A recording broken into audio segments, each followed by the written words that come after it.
This is the most wanted man in the world.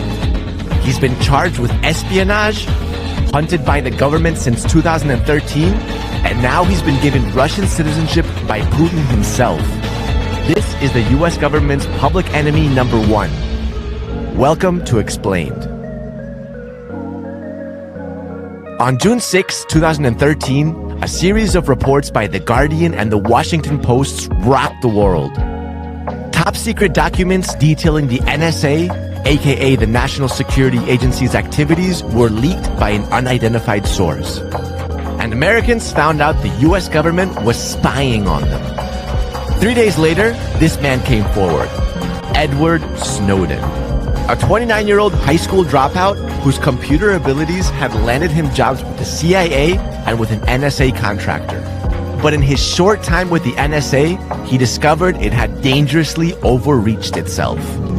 When you're in positions of privileged access, like a systems administrator for these sort of intelligence community agencies, you're exposed to a lot more information on a broader scale than the average employee. You see things that may be disturbing. The materials Snowden came across exposed an almost limitless government-run surveillance program. But what exactly was in those documents? For starters, it revealed the NSA had a secret program called PRISM, a system that gave the government a backdoor to access private user data from companies like Google, Apple, and Facebook. It also had a secret court order that allowed it to collect telephone records from millions of Verizon customers. This included not only criminals, but law-abiding citizens as well. Then, there was an 18-page presidential memo showing Obama ordering intelligence officials to come up with a list of overseas targets for cyber attacks. The NSA was hacking computers in Hong Kong and mainland China, a few of which were military systems. It also tapped the mobile phone of Germany's chancellor at the time, Angela Merkel.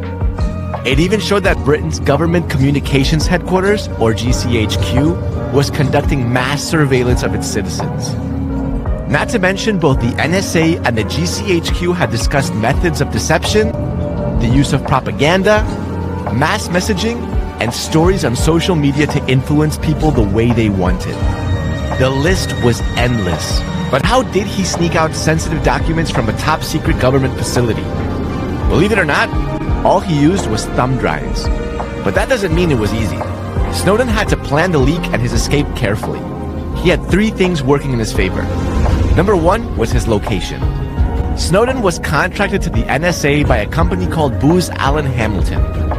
He was based in Hawaii, 5,000 miles away from the prying eyes of everyone at the NSA's headquarters in Maryland. He was also 6 hours behind them. So while most people had left the office for the day in Fort Meade, Snowden's workday was barely halfway through.